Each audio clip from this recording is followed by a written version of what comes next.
কোনো চালু থাকা সামাজিক প্রকল্প বন্ধ হচ্ছে না। কোন সামাজিক চালু থাকা প্রকল্প, এটা আমরা আমাদের কর্মসূচি মানে প্রচারকালীনও বলেছি। কোন চালু থাকা সামাজিক প্রকল্প সে 30 বছর আগের হতে পারে, 10 বছর আগের হতে পারে, কোন সামাজিক প্রকল্প আমরা বন্ধ করছি না। আমরা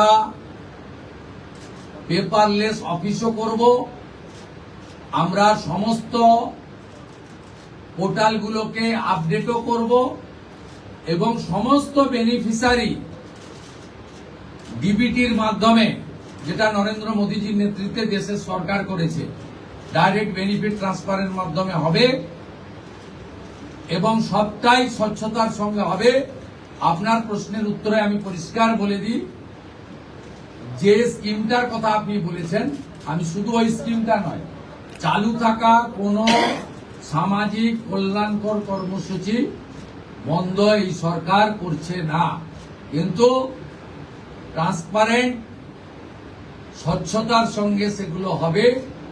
কোন মৃত ব্যক্তি তিনি কোন সামাজিক প্রকল্পের সুযোগ পেতে পারেন না, আপনিও বলবেন না পাওয়া উচিত না। কোন অভারতীয় তিনি ভারতের কোন প্রদেশ বা জাতীয় সরকারের কোন বেনিফিট তার পাওয়া উচিত নয়।